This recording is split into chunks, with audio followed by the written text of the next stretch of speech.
Welcome to Lesson 5 of How to Understand Quranic Grammar series. In the course of the last 4 lessons, we managed to discuss every related topic to the Arabic noun, or ism. At this point, you should be able to tell if a noun is definite or indefinite, the gender of the noun, if it is masculine or feminine, and finally, knowing if the number of the noun is singular, dual, or plural. We also learned about the related topics that should be adjusted as a result, like using the suitable demonstrative pronouns, depending on the gender and the number of the noun. Also, using the proper adjectives that agree with the gender of the noun. And finally, using pronouns which can replace the nouns depending on the gender and the number. It is extremely important at this point that before you proceed with this lesson, that you understand all these concepts at 100%, because whatever we'll learn afterwards will be built upon these foundations. So, if all the previously mentioned points are completely understood, then you're ready for today's lesson. So, let's get started. And today's topic is not only related to one category of the Arabic word, but it is a topic that is related to every single word in Arabic. That's why it is very crucial to understand how to deal with today's lesson. Today's lesson is I'rab, or in English, case endings. Now let's start by answering the obvious question. What is a case ending? Case ending is a sign that is found at the end of a word to indicate what its function is in the sentence. So if the word is used separately, there will be no case ending for it. But once it is placed in a sentence, it receives that case ending. So for example, the word rajul does not automatically have a case ending when you use it as a separate word. But the very same word in this ayah will always get a case ending, whether you pronounce it or not, in case you stop at said word. So here we say, أَكَانَ لِلنَّاسِ عَجَبًا أَنْ أَوْحَيْنَا إِلَى رَجُلٍ مِّنْهُمْ. Even if we stop at the word and you won't pronounce it, the case ending is still there as long as the word is part of a sentence. So even when you say, أَكَانَ لِلنَّاسِ عَجَبًا أَنْ أَوْحَيْنَا إِلَى رَجُلٍ. So even if we stop at the word and you won't pronounce the case ending is still there as long as the word is part of a sentence.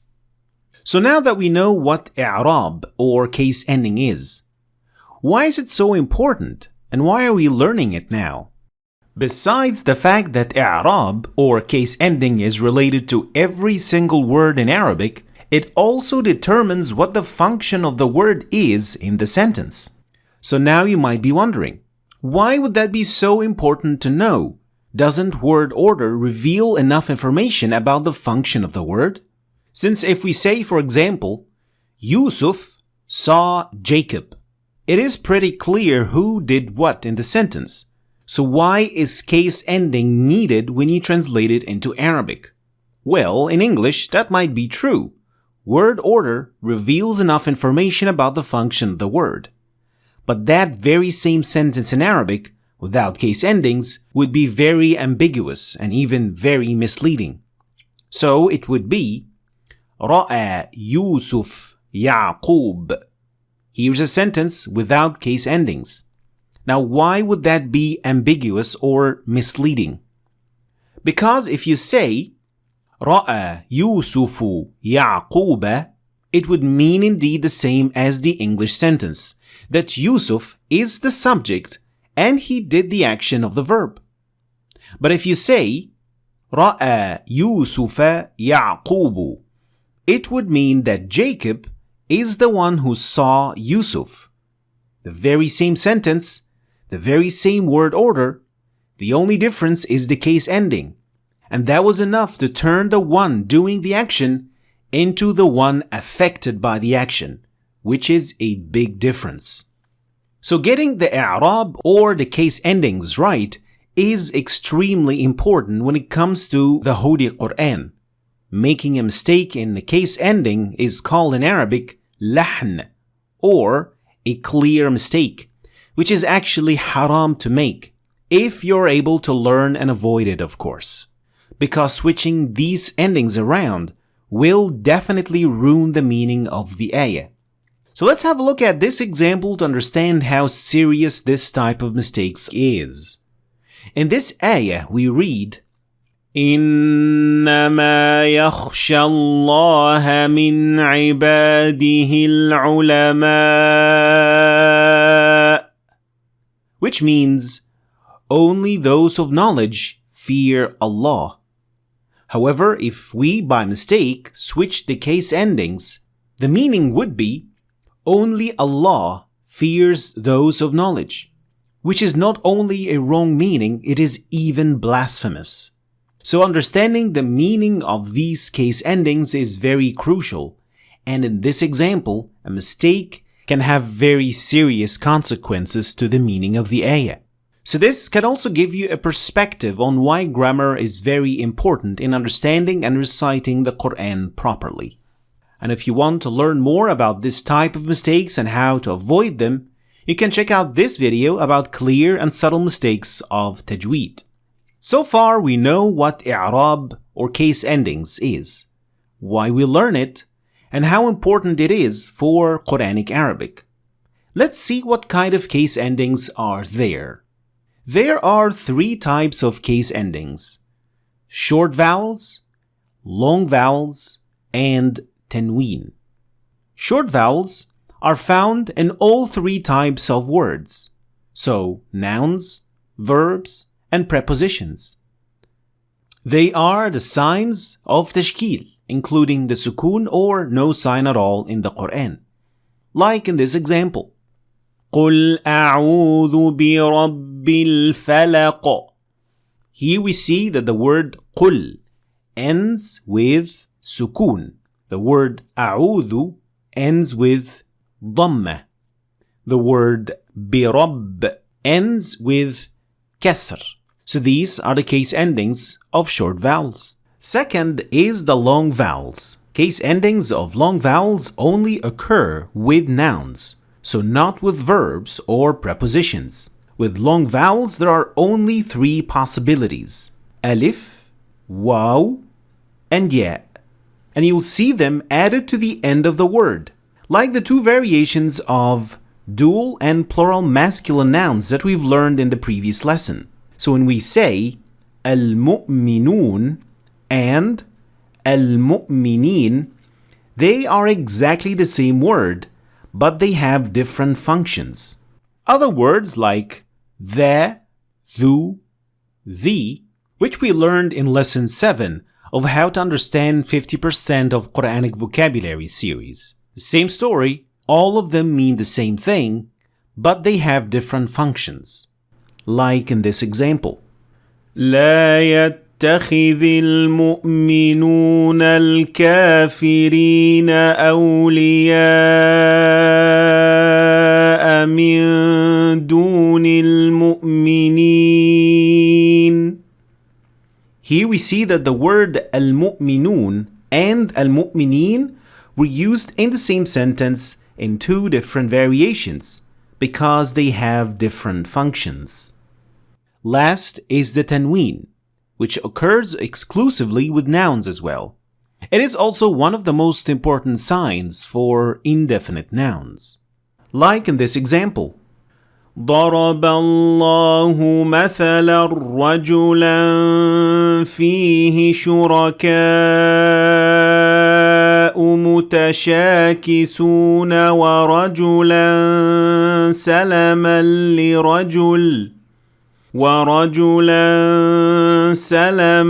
لرجل هل يستويان مثلا.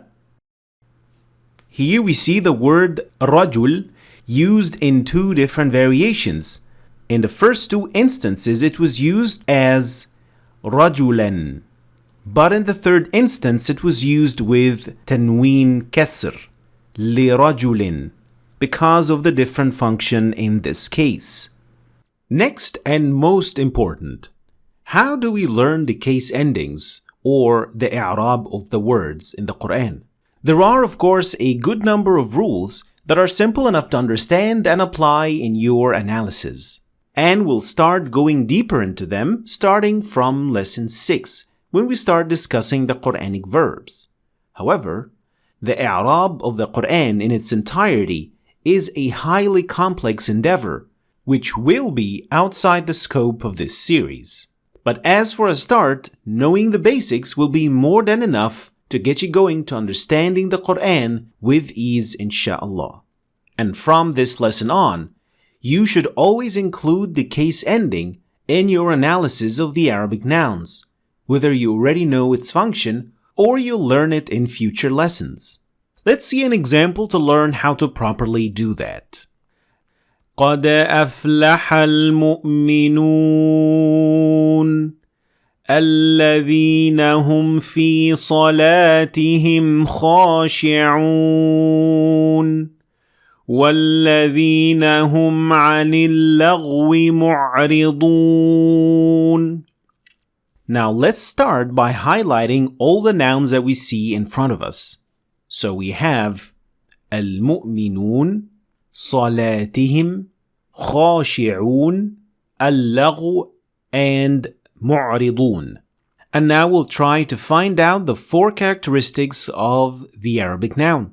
The 4 characteristics are the state of the noun, is it definite or indefinite, the gender of the word, masculine or feminine, the number of the noun, singular, dual, or plural, and last, the case ending of the noun.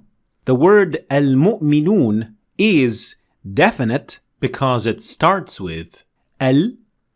It is masculine because it does not end with ta marbuta, and it does not belong to any of the categories of the feminine noun. And it is plural because it ends with waw nun, so it is a masculine plural. And last, the case ending for al-mu'minun is the long vowel waw.